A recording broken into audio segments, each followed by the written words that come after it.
webinar que vamos a desarrollar el día de hoy está denominado Actualidad de la situación de los trabajadores independientes de la Caja Costarricense del Seguro Social. Para esto vamos a tener como expositores el día de hoy a don Mario Hidalgo, socio de impuestos ilegal, junto con don Iván Vincenti, gerente de impuestos ilegal de Grant Thornton. Antes de iniciar, recordarles que somos una empresa de 59 años en el mercado costarricense, en la que ofrecemos soluciones personalizadas a través de un servicio de alta calidad. Nos especializamos en temas de impuestos, auditoría, legal, precios de transferencia, aduanas, comercio exterior, consultoría y también capital humano. A partir de ese momento pueden ir dejando sus respectivas consultas, igual como vaya avanzando la presentación de don Iván y don Mario,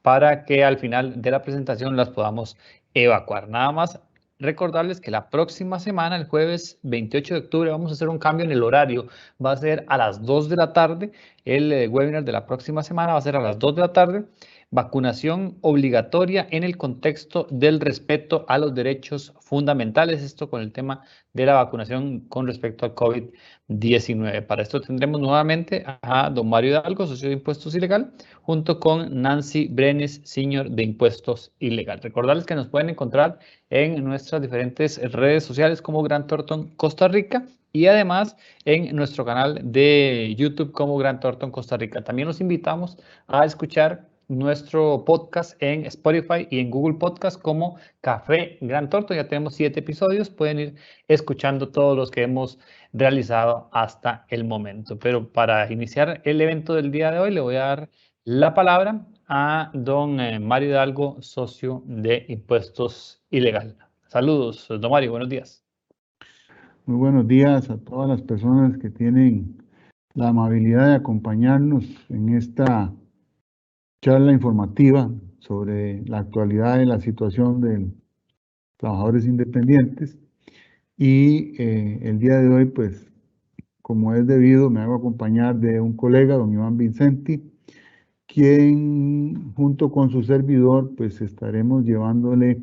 las últimas primicias, máxime que ayer se produjo una sentencia de la Sala Constitucional y vamos a comentar otros aspectos importantes. Entonces, por favor, les agradezco que nos sigan y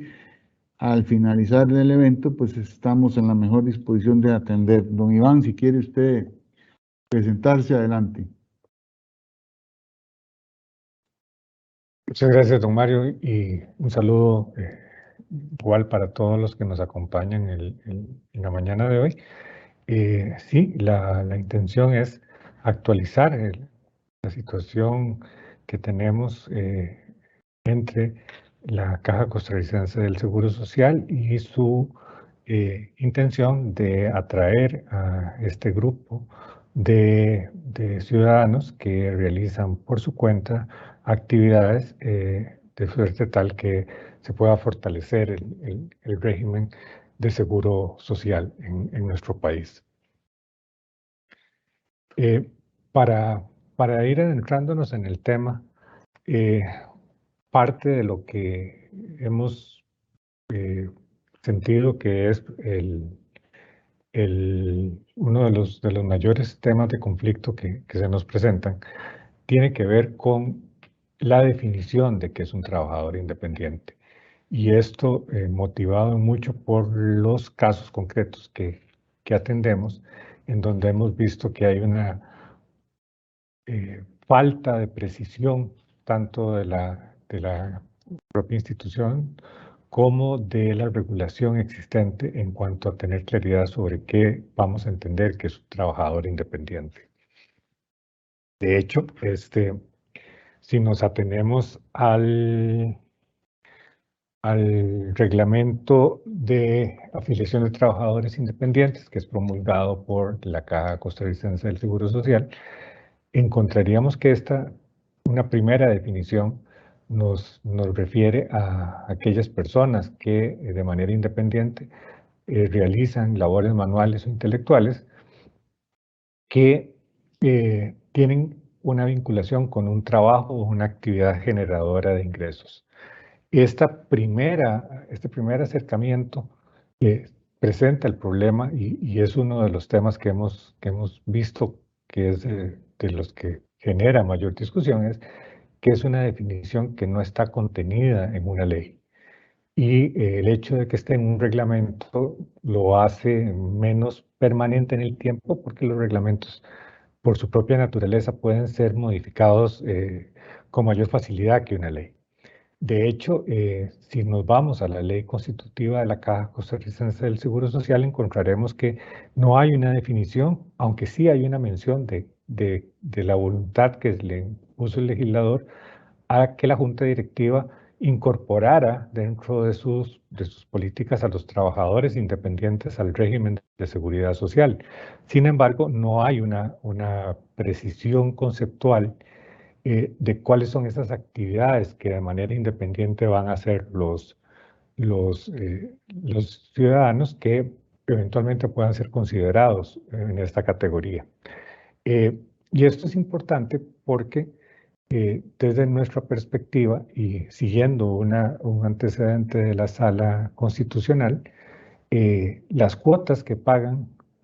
los trabajadores independientes están clasificadas como contribuciones para fiscales. Y en ese tanto, según nuestra legislación, se trata de un tributo, de un impuesto. Y dada esa condición, a su vez se le generan al Estado, y en este caso específico a la Caja, la protección de ciertos derechos fundamentales que son propios a la materia tributaria. Pero lo cierto del caso es que tenemos esta definición que nos brinda la propia Junta Directiva de la Caja y tenemos que confrontarla con otros elementos normativos. De acuerdo al reglamento de afiliación del trabajador independiente, que es a su vez emitido por la Junta Directiva de la Caja, sigue en alguna medida la definición anterior, que ya sea que desarrollen labores manuales o intelectuales por cuenta propia y que es una actividad que genera intereses. Esta noción que estamos retomando la doctrina del derecho laboral, pareciera que no del todo se sigue en los casos concretos donde nos enfrentamos a procedimientos administrativos seguidos por la Caja y en la cual se estima que cierto tipo de ingresos es lo que hace que exista la calificación de trabajador independiente, pero no se precisa cuáles son esas labores manuales o intelectuales que está ejerciendo una determinada persona, de suerte tal que le pueda ser aplicado el régimen impositivo y de poder público que tiene la Caja Costarricense del Seguro Social. De hecho, si nos vamos a la definición, la única que encontramos del rango legal es la que tenemos en el Código de Trabajo, que nos dice también de una manera un poco escueta, pero a fin de cuentas está en el código, es que trabajador independiente es aquel que realiza su labor de manera sola o asociados con otros igual trabajadores independientes y que no devengan salario. Y aquí el tema del salario es muy importante porque la posición tradicional es que la contabilización de mi aporte como asalariado al régimen de seguridad social tiene claramente definido el monto, el porcentaje que sobre ese salario que es constante en el tiempo se le va a aplicar y por ende hay una seguridad, una certeza en cuanto al alcance de esa cuota. En el caso del trabajador independiente, esto no sucede así y es consustancial a su propia naturaleza.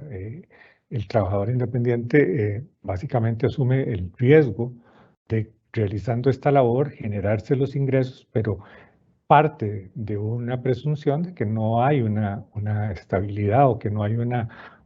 continuidad en ese nivel de ingresos. Entonces, esto va a ser un factor que se va a incidir mucho en la facilidad o no con que puede contar estas personas de tener certeza de cuánto tienen que aportarle a la caja para mantenerse a derecho según la forma en que se regula por la caja. De hecho,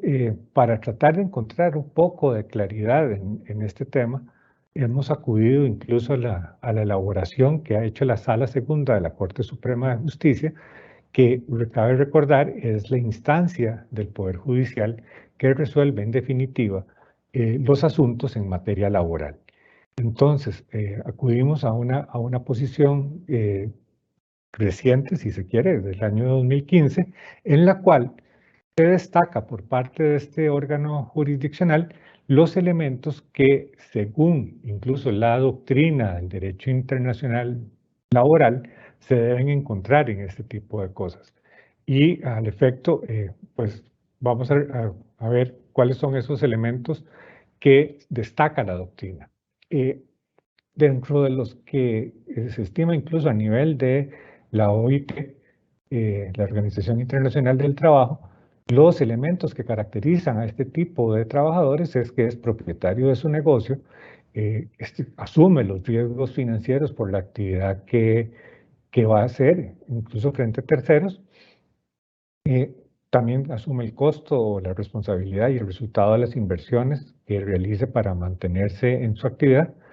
Tiene el beneficio económico que no es un salario, y esto es un tema que vamos a insistir bastante. Ejerce el control sobre los trabajos, incluso pudiendo hasta convertirse en un empleador, lo cual ya desnaturaliza la figura en su estado más puro. Y asume también el tema de todos los elementos necesarios para prestar los servicios, ¿no? Los que se llaman materiales, el costo del trabajo, fija los precios y asume la representación a título personal de las relaciones jurídicas que se establezcan. Entonces, lo que queremos resaltar acá es que, si bien es cierto, no podemos encontrar a nivel de la legislación nacional una definición clara sobre qué es el alcance o cuáles son las actividades que definen a una persona para que pueda ser considerado trabajador independiente, lo cierto es que sí existe doctrina y resoluciones de otros órganos que nos pueden llevar a tener una idea.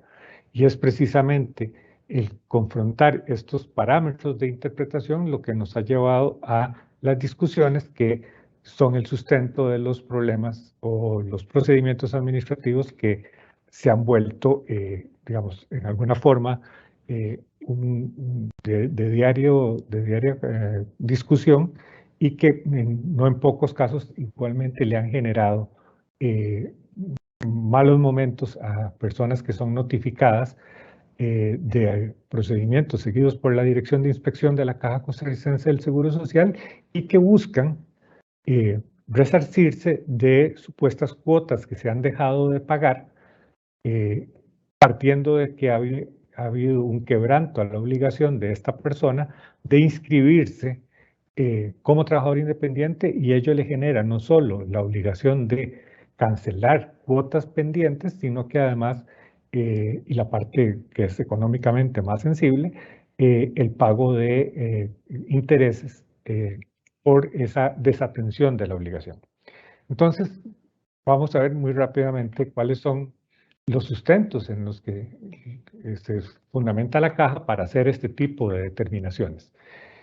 Básicamente sostiene que hay una independencia de la Caja garantizada a nivel constitucional en el artículo 73, que le faculta la definición de todos los elementos esenciales relacionados con el régimen de seguridad social, lo cual se manifiesta o se concretiza en la posibilidad que tiene la Junta Directiva de este órgano de producir reglamentaciones que definan quiénes son los trabajadores independientes o quiénes van a ser considerados trabajadores independientes, va a definir los diferentes tipos de trabajadores para efectos de poder asignarles los ingresos que se van a tener como presuntos o base, establecer la cuota o porcentaje de contribución, que es propiamente acá donde se mezcla con la temática tributaria,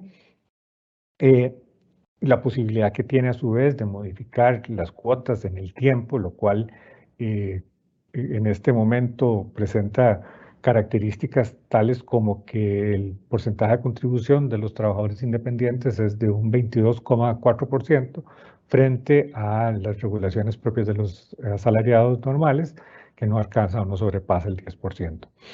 De suerte tal que con base en todo esto, con base en básicamente utilizando la fuente de la Constitución, la línea que sigue la Caja Costarricense del Seguro Social es: existe una competencia de principio para que toda esta materia sea regulada a través del reglamento, sin intervención, evidentemente, ni del Poder Legislativo, perdón, lo cual es uno de los grandes temas que nos están incidiendo en la actualidad. Porque, y a manera de resumen muy rápido, si vemos el procedimiento que se sigue por parte de la Caja,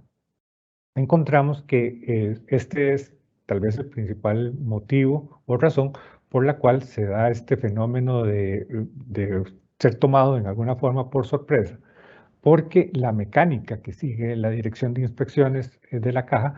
precisamente parte de este esquema que hemos tratado de resumir acá. La oficina o la Dirección de Inspección de la Caja asume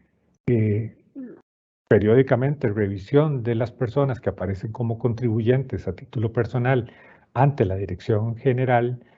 de Tributación y hace una confrontación con la información que maneja en su propia base de datos, y si no le aparece esta persona individual como trabajador independiente, hace una investigación de cuáles son los ingresos que percibió renta neta, divide esa renta neta entre 12 y presume que este es el ingreso que esta persona obtuvo en los periodos anteriores. Lo confronta con la categoría que la propia Junta Directiva de la Caja ha establecido para un determinado tipo de actividad económica, y si encuentra diferencias entre el monto que está sujeto a la cuota de trabajador independiente, le establece un ajuste con un plazo normal de retroactividad de 10 años, incluso 15,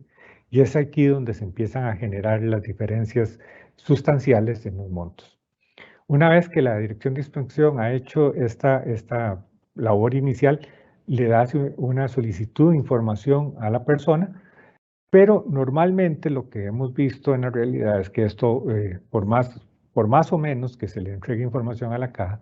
pues básicamente ya hay una decisión inicial de hacer el traslado de cargos, que es la siguiente actuación procesal, en donde le va a indicar cuál es el monto de la deuda. Y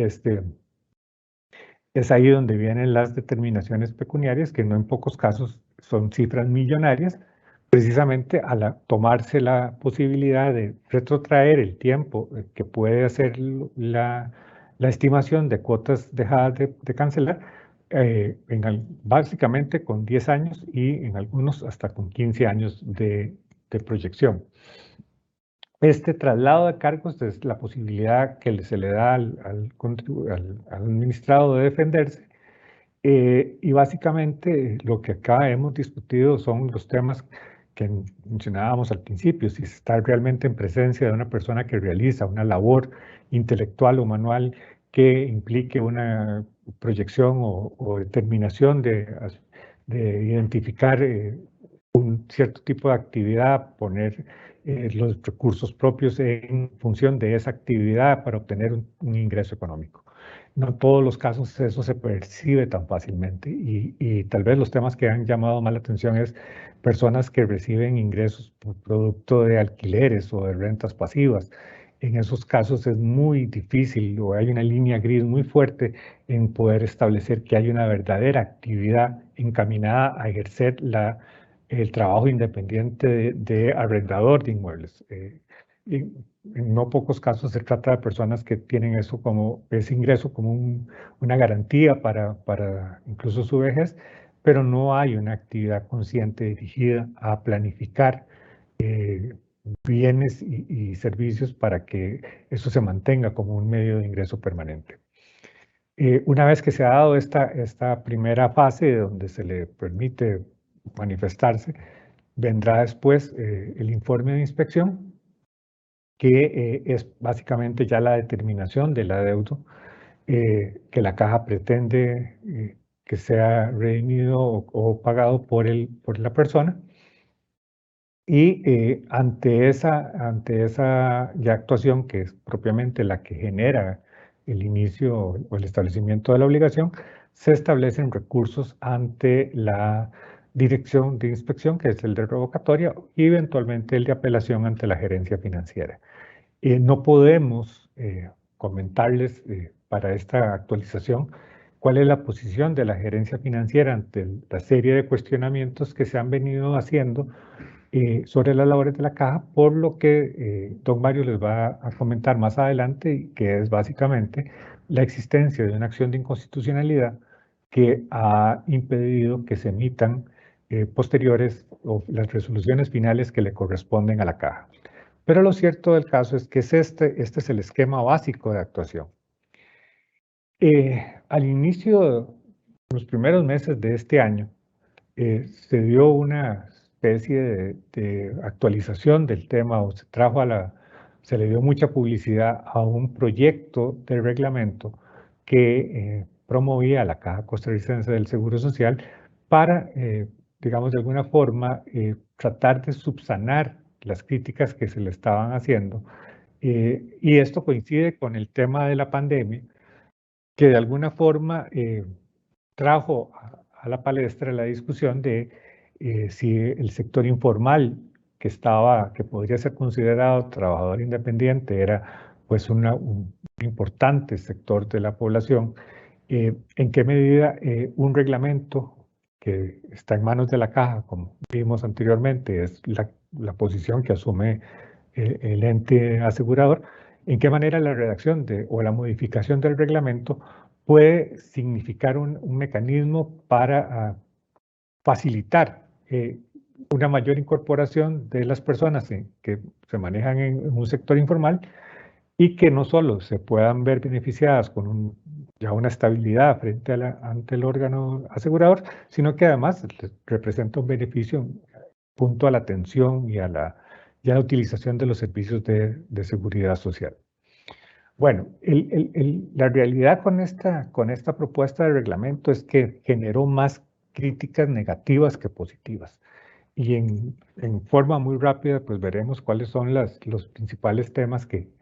se echan de menos o que se critican de esta propuesta de reglamento. Y se insiste, se mantiene el gran problema de no identificar o no precisar que es un trabajador independiente. Creímos que con esta propuesta se iba a separar el tema de lo que es propiamente generación de ingresos de aquello que podía considerarse ingresos por rentas pasivas. Eso no se hace. Se ratifica un tema que igualmente puede generar algún tipo de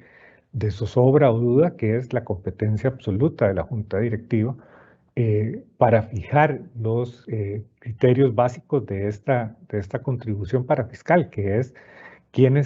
las categorías de tipos de trabajadores independientes y además las cuotas que van a pagar según esos ingresos que la misma caja va a definir como presuntos. Y esto es como la primera parte del problema, porque además vamos a ver casi de inmediato que también va a haber una serie de potestades de la caja de partir de estas suposiciones y una serie de imposiciones a los trabajadores en cuanto a sus deberes de información a la caja. Y aquí el tema que uno te llama la atención es cómo compaginar la realidad de un trabajador independiente partiendo del concepto más básico, que es una persona que asume por su cuenta y riesgo una determinada actividad generadora de ingresos, en medio de la realidad que vive el país, ¿cómo podemos hablar de que va a tener, digamos, un mínimo de certeza de mes a mes, tener una idea de cuál va a ser su ingreso promedio? Lo cierto del caso es que el reglamento proponía, o la propuesta que estamos viendo, proponía un sistema que nos parecía complicado, por el hecho de que estaba obligando básicamente al trabajador a estar yendo constantemente a la caja para reportar sus verdaderos ingresos del periodo que estaba concluyendo. Con lo cual, la certeza y la posibilidad de programar o proyectar el costo que le va a significar al trabajador el pago de este seguro se hacía complicado. De hecho, esta propuesta de alguna u otra forma trató de englobar todos los temas que se estaban discutiendo y asume a nivel del propio reglamento que el plazo de prescripción para que la caja pueda cobrar las cuotas es de 10 años. ¿Por qué 10 años? Porque hay una disposición en la ley constitutiva de la caja que establece que ese es el plazo con que cuenta la caja para gestionar el eventual resarcimiento de daños y perjuicios que se le causen a ella como institución. Pero el problema que vemos acá es que hay una confusión o se trata de equiparar lo que son el tema de daños y perjuicios que se le puedan causar a la caja con las cuotas que puedan derivarse o no haberse cancelado producto de la condición de trabajador independiente. Entonces, estamos asumiendo el plazo más largo de prescripción, con lo cual se dan estos fenómenos que les comentaba hace un momento, donde hay cargos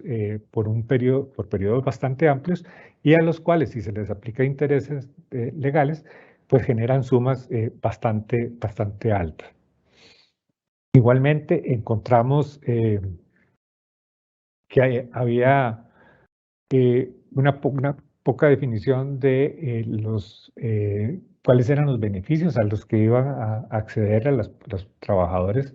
que se inscribieran en este régimen. Y además se le otorga a la caja una posibilidad de analizar o tomarse un tiempo que se llamaban los plazos de calificación, lo que se regula ahí sin tener claridad en qué consiste este plazo, a partir del cual, una vez que la caja considerara que había calificado, el trabajador independiente formalmente ingresaba al régimen. Entonces, como que se van sumando las cosas que complican o dificultan el tema. De hecho, tal vez una de las aristas que más llamaban la atención es que casi que podría derivarse de la lectura de uno de los incisos del artículo 7, que el trabajador independiente además iba a tener que verse obligado a llevar una contabilidad mínima, porque cualquier cambio del estatus que una vez adquirido le definiera el monto de su contribución y la categoría en la que iba a quedar inscrito, los cambios que pretendiera hacer sobre estos ingresos determinados a manera inicial iban casi que a requerir una acreditación de costos y gastos básicos de su actividad, con lo cual la necesidad de que se estableciera vía medios de acreditación tradicionales era indirectamente decir que tenía que llevar una especie de contabilidad, aunque fuera mínima. Sin contar con que además estaba estableciendo unas obligaciones que generan una afectación de la situación individual, y ello está, pues, de alguna forma prohibido a nivel de la regulación general que sigue el sector público costarricense, que impide que en un reglamento se establezcan este tipo de cargas. Y si avanzamos un poco más, incluso para el tema de la desafiliación, se hacía depender de aquella persona que, habiendo ya estado inscrita, quisiera salirse, con establecimiento de obligaciones que podrían parecer incluso exorbitantes, como formular una declaración jurada en la cual básicamente me estoy comprometiendo a decir que no voy a seguir trabajando. Y aquí entramos en un conflicto con los derechos fundamentales propios de las personas. Si quiero dejar de trabajar es una decisión muy personal, pero el hecho de tener que hacer una declaración jurada de una u otra forma condiciona a que esa decisión vaya a poder ser revisada en cualquier momento por la caja, pero el hecho de tener que hacer la declaración es en sí mismo una manifestación tal vez de una excesiva intromisión en el ámbito de la libertad individual de las personas.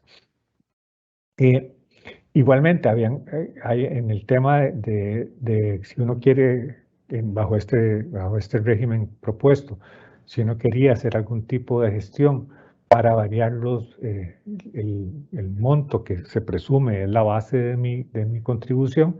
se establecían periodos completamente diferenciados al punto de que se requería una acreditación de que ese cambio en los ingresos tenía una estabilidad en los últimos 6 meses, con lo cual si lo unimos a la necesidad de prueba fehaciente que nos establecía el propio reglamento, pues estaba generando de verdad una serie de cargas adicionales para un sector que estaba bajo la presunción de que no está con las mejores condiciones actuales y que lo que queríamos era que se acercaran a la caja para tener un mutuo beneficio. Y ya para cerrar, la forma en que supuestamente se limita la discrecionalidad absoluta que mantiene la caja era que hay mecanismos para la fijación del ingreso promedio. Sin embargo, eh,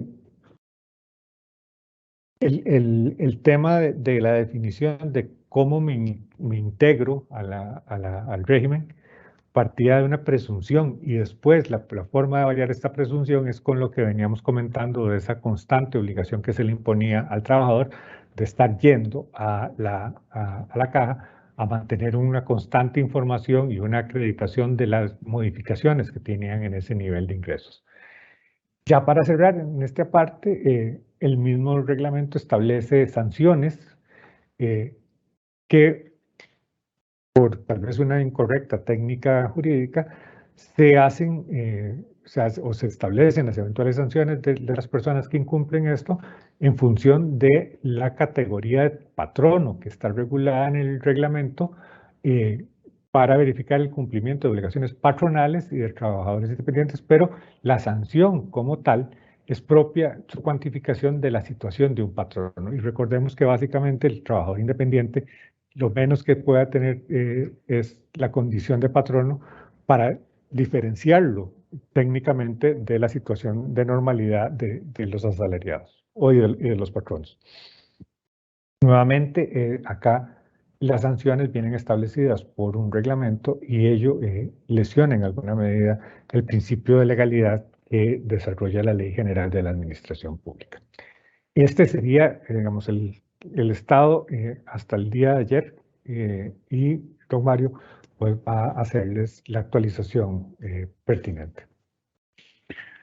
Muchas gracias, don Iván, por la adecuada y acertada presentación sobre el tema que nos ocupa el día de hoy. Y ya vimos qué es lo que está haciendo la Caja Costarricense, cuáles son las fiscalizaciones que viene realizando, cómo las viene realizando, cómo ha reaccionado alguna parte de las personas que son sujetos de estas fiscalizaciones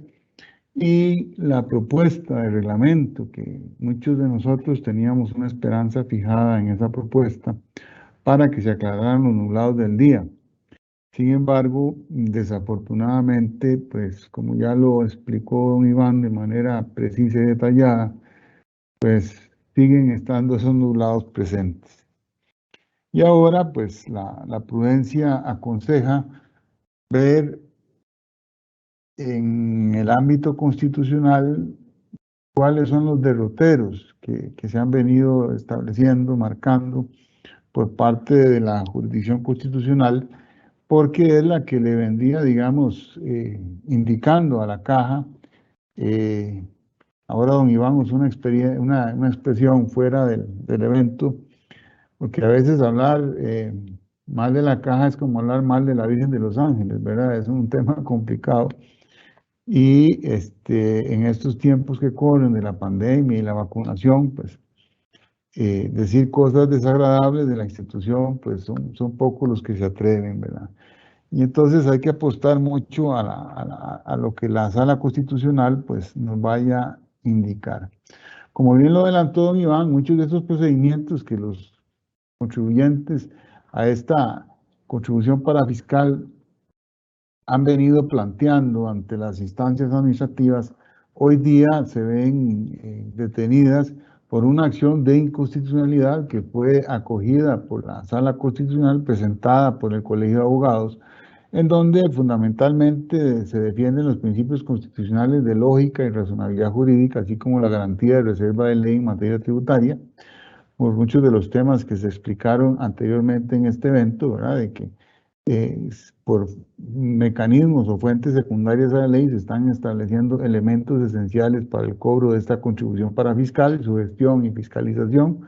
lo cual en nuestro criterio, y esto lo compartimos también nosotros, pues afecta esta situación. Fundamentalmente esta acción fue presentada contra el artículo 3º, párrafo 2º y contra otras normas del reglamento para la afiliación de los trabajadores independientes, que ya fue comentado con bastante amplitud. Y esta acción, como ya lo adelantamos, fue admitida para su análisis por resolución de la Sala Constitucional de las 13 horas con 57 minutos del 21 de junio del año 2018. Y se tramita, ¿verdad?, bajo el expediente que aparece en la filmina que ven ustedes ahora en pantalla. Y está en estudio y nos encontramos a la espera de su resolución por el fondo. La Sala Constitucional, en temas tan particulares y álgidos como el que nos ocupa, pues se toma su tiempo en resolver este tema, y no creo tampoco que sea como el mejor momento, repito, la pandemia, las circunstancias que vivimos, donde la Sala, pues, me imagino que va a tomar poner sus barbas en remojo y va a esperar un poquito más para ver cómo se mueve este tema, porque cualquier decisión que se tome aquí, pues va a impactar indefectiblemente las finanzas de la seguridad social, ¿verdad? Entonces, también es importante destacar que hay un proyecto de ley identificado bajo el número 21.522, que es la autorización de condonación para la formalización y recaudación de las cargas sociales. Recordemos que todos estos procedimientos que don Iván comentó y que se encuentran abiertos y que están en fase de discusión y que algunos de ellos son sumas cuantiosas, ¿verdad?, astronómicas, que pretende la caja cobrar a algunas personas, pues es un tema delicado. Entonces se habían generado iniciativas legislativas que han mutado a través del tiempo y que pretendían de alguna manera racionalizar esta situación, ¿verdad? Sin embargo, este proyecto de ley fue objeto, en razón de haber sido aprobado en primer debate, y fue sometido a una consulta de constitucionalidad, en razón de que este proyecto, pues, lo que persigue en el fondo es otorgar a la Caja Costarricense del Seguro Social una autorización para que proceda a la condonación de las deudas del seguro de trabajador independiente, ¿verdad? Porque para muchas de las personas afectadas con esta dinámica que hemos venido comentando a lo largo de esta mañana, pues desafortunadamente no tienen la capacidad económica. Y entonces, como no había reglas claras, y como no había conceptos precisos, prácticamente la idea era borrón y cuenta nueva, borrar lo que había y establecer ya a partir de reglas más precisas y reglas claras, hacer esas determinaciones oficiosas, ¿verdad? Pero bueno, este proyecto, repito, mutó, varió, hubo varias versiones, y señala este proyecto, digamos, el que quedó al final del día, está construido indicando que la condonación que se propone lo será por el total de la deuda principal, los intereses, los recargos y las sanciones de cada uno de los respectivos trabajadores independientes que hubiesen sido fiscalizados. No obstante, partiéndose de estas ideas, digamos, no se entiende a veces cuál es la necesidad de suscribir un arreglo de pago para acceder a tales prerrogativas, ¿verdad? Porque esa era una parte que nos dejaba con un sinsabor muy desagradable, mal sabor de boca, porque se introduce en temas de un arreglo de pago cuando hay una condonación y entonces nosotros no veíamos claridad en este asunto. Otro tema también que sucede es que los trabajadores independientes, se proponía en este proyecto, deben cumplir, entre otros requisitos, con una inscripción de estos o de ellos mismos, y aquellos que no estén, ¿verdad?, registrados, que den un paso al frente, es una especie de amnistía, y si están inscritos y adeudan cuotas, en caso de tener procedimientos administrativos en curso y sin acto final firme, pues suscriban un acuerdo de transacción en el cual constatara la condonación, lo cual la redacción en mi criterio no era la más feliz, no es la más clara, porque la condonación, digamos, no requería de estas particularidades. Sin embargo, ya la sala, el día de ayer, concretamente, el 20 de octubre, emite por tanto, la parte resolutiva de este voto. Y por mayoría se atiende esta consulta en este expediente en el sentido de que el proyecto denominado Autorización de Condonación para la formalización y recaudación de las cargas sociales tiene vicios de constitucionalidad en la frase del inciso A del artículo 2 al principal por cuotas, y en la frase de ese mismo numeral, la condonación no podrá ser menor a la totalidad de los rubros indicados en este artículo, salvo una manifestación expresa de parte del deudor, ya que autorizan la condonación de cuotas principales de Seguro Social y disponen que ésta no podrá ser menor a la totalidad de los rubros indicados en ese ordinal, ¿verdad? Entonces, pareciera la lectura que uno hace primaria de esta parte dispositiva de esta sentencia, todavía no se conoce la integralidad de la resolución, pero pareciera que la sala tiene un problema o advierte la existencia de un problema con el hecho de que se condonen cuotas, ¿verdad? O sea, el hecho de condonar cuotas podría ser un problema. Pareciera que no tiene problemas con las multas, pareciera que no tiene problemas con los recargos o los intereses que se generen por no tener el dinero en el momento oportuno, pero sí la sala introduce un elemento también importante que es respecto a las cuotas. También nos indica la sentencia en la parte dispositiva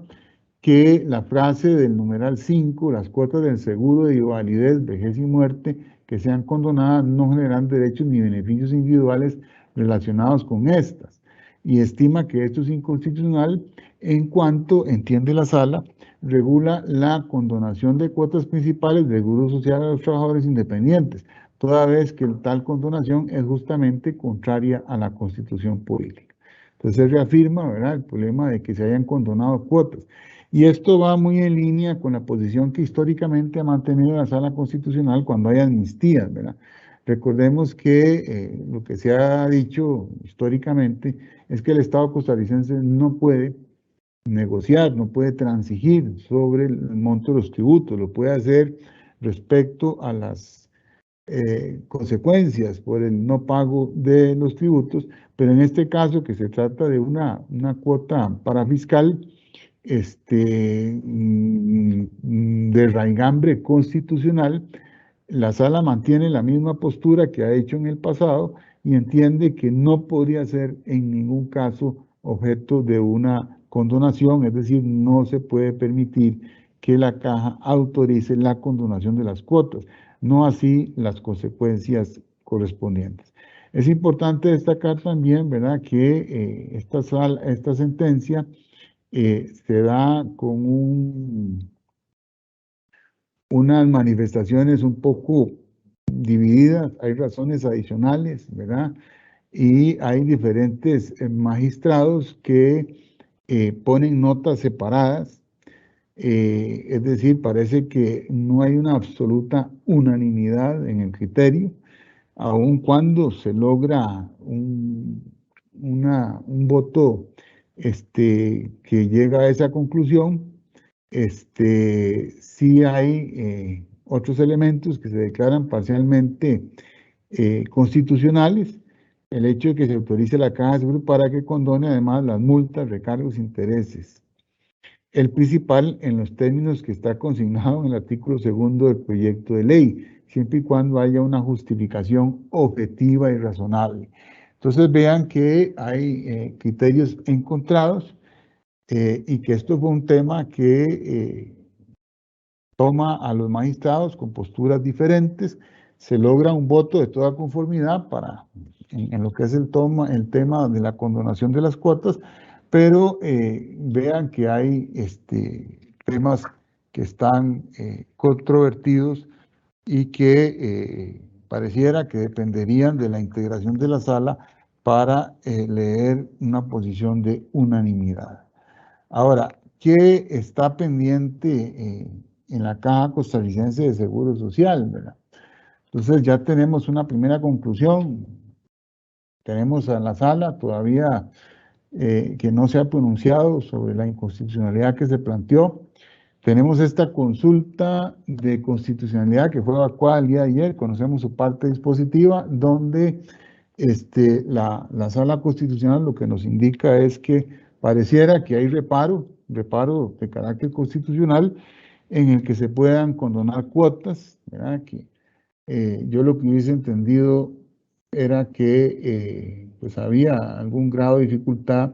en esto, porque la posición tradicional de la sala ha sido pues, que el Estado no puede transigir en lo que son temas tributarios. Ahora, para ir cerrando el tema de hoy, pues, ¿qué está pendiente ante la Caja Costarricense del Seguro Social? Recordemos que hay una propuesta de reforma al reglamento para la afiliación de trabajadores independientes. El reglamento fue sometido a consulta pública según acuerdo de sesión ordinaria identificado bajo el número 9161, celebrada el 4 de marzo de 2021. Una gran variedad de sectores sociales y empresariales expusieron, hicieron llegar sus criterios, cuestionando de manera importante buena parte del articulado, y se expuso, entre otras cosas, que con la propuesta de modificación al reglamento, pues no se estaba resolviendo los problemas medulares que don Iván identificó en su presentación respecto a lo que es el concepto o definición de un trabajador independiente. Y lo más importante, sobre qué rubros y porcentajes deben calcularse las cotizaciones, ni más ni menos que los elementos esenciales de este tema, ¿verdad? Entonces, la Junta Directiva de la Caja Costarricense de Seguridad, mediante la sesión 91-94, celebrada el 10 de agosto pasado, instruyó a la gerencia financiera a realizar determinados cambios en la propuesta de reglamento para la afiliación de trabajadores independientes, así como a consultar el texto con otros departamentos institucionales. Y desafortunadamente, pues la redacción final de la propuesta de este nuevo reglamento, que se esperaba con ansias y esperanza, aún no ha sido circulada ni por la Junta Directiva ni por la gerencia financiera de la Caja. Entonces, seguimos en vilo con este tema, seguimos sin tener una definición concreta sobre los temas medulares relacionados al trabajo independiente. La sala sigue sin establecer si es constitucional o no lo que se ha hecho, y lo que tenemos es un por tanto de una consulta de constitucionalidad a un proyecto que se presentó a la corriente legislativa que perseguía, digamos, aliviar el problema que representa el atender estas obligaciones para los contribuyentes. Entonces, ese es el estado actual de cosas, ahí nos encontramos, ¿verdad? Los procedimientos que los contribuyentes que fueron inspeccionados siguen vivos, están detenidos, muchos de ellos siguen su curso normal hasta que no se pueda dictarle solución final por la acción de inconstitucionalidad que ya mencionamos, que está generando un cuello de botella, y seguimos esperando en la sala de partos, pues, el que se construya este reglamento, ya ojalá tomando en cuenta las observaciones que se hicieron llegar, pero esto resume en términos generales la situación actual de la dinámica en relación a los trabajadores independientes para aquellos que han sido inspeccionados y los que aún no han tomado la decisión de inscribirse y se encuentran omisos u ocultos. Eso sería las precisiones de mi parte. Le devuelvo la palabra a don Steven para que nos ayude con la parte de comentarios y preguntas que puedan tener los participantes. Gracias, don Mario y don Iván, por la presentación del día de hoy. Vamos con el tema de las preguntas. Nada más, don Mario, ahí se lleva un toquecito con el micrófono. Exactamente, ese es el detalle. Dice la primera pregunta: ¿qué incidencia tiene la sentencia comentada en los procedimientos que están activos ante la Caja Costarricense del Seguro Social? Bueno, sin perjuicio de lo que quiera agregar don Iván, pues el efecto no es práctico, no es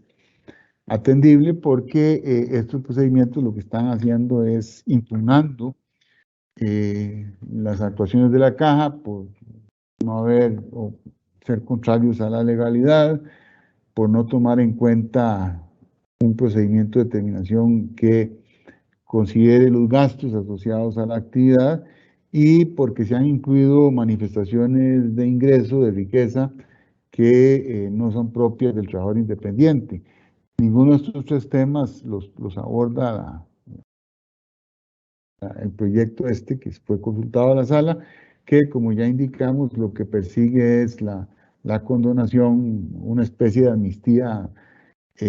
recalificada, ¿verdad?, de estas obligaciones, pero los procedimientos, digamos, no deberían verse afectados en gran medida, siguen más bien pendientes de lo que la Sala Constitucional resuelva sobre la acción de inconstitucionalidad que comentamos o mencionamos, indicamos, y las otras que le han sido agregadas a esa acción. Gracias, don Mario. Nos dice, antes de la siguiente pregunta, nos dice Fernando Canosa que si vamos a suministrar la presentación.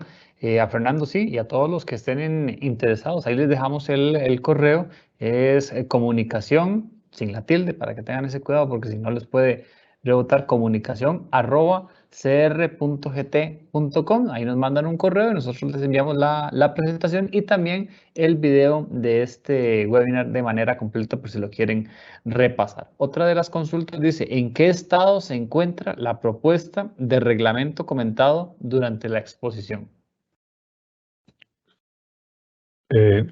Como mencionó don Mario, está a la espera de que se concluya la fase de análisis de toda la cantidad de observaciones que se recibieron de parte de los ciudadanos y de grupos de representación de intereses colectivos. Me parece que acaba de haber también un periodo adicional de no solo que se esperaba con ansias tener este documento final, sino que ahora, precisamente por el alcance que vaya a tener la redacción final de este documento, parecería que la caja, perdón, la junta directiva pueda tomarse un tiempo adicional para ver qué el contenido de la sentencia, como dice don Mario, es un tema muy puntual relacionado con la iniciativa de condonación, pero esperemos que no se vaya a agregar cosas adicionales que de alguna u otra manera puedan incidir en la interpretación que se tiene de esto. Lo razonable es que la caja avance con la emisión, la publicación de la versión final, porque ello lo que va a traer es mayor seguridad, tal vez no aceptación o beneplácito de todos los interesados, pero sí seguridad jurídica, que al final de cuentas es un elemento adicional que siempre beneficia a cualquier tipo de propuesta como esta que estamos analizando. Muchas gracias a don Iván por la respuesta. Ahora la última consulta que vamos a responder es, dice, ¿qué posición tiene la Caja Costarricense del Seguro Social respecto de los ingresos pasivos? Sí, como yo lo había adelantado, don Iván, en algunos casos que tenemos nosotros eh, asignados para dar acompañamiento a algunos clientes, hemos visto que en algunos supuestos el auditor incluye ingresos pasivos,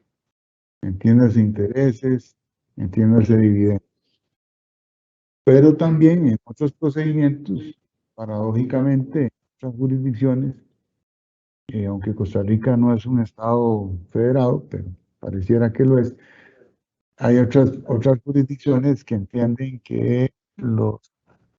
ingresos pasivos o determinados como pasivos no forman parte de la base de cálculo.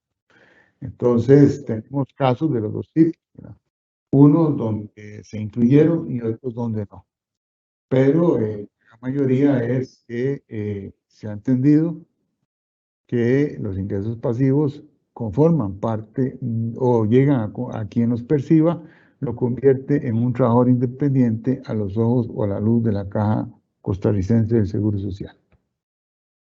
Y vamos a ir cerrando con unas palabras de los dos expositores que hemos tenido el día de hoy. Don Iván, si quiere, arranca usted con las palabras. Sí, tal vez acá el tema es, o la recomendación sería la prudencia. Este voto pues requerirá el profundo análisis de todas sus implicaciones. Le traslada, de hecho, recordar que el hecho de que se haya sido una consulta de constitucionalidad hace que la discusión vuelva al plenario legislativo, en donde deberá asumir la recomendación o las modificaciones que le estime pertinentes sobre el proyecto, pero vuelve al foro político por excelencia, donde se va a hacer una valoración de esta naturaleza y precisamente en qué medida esta observación que le hace la Sala Constitucional impide o perjudica la intención original del proyecto. A su vez, que quede claro, el tema de fondo sigue estando en residencia de la Sala, y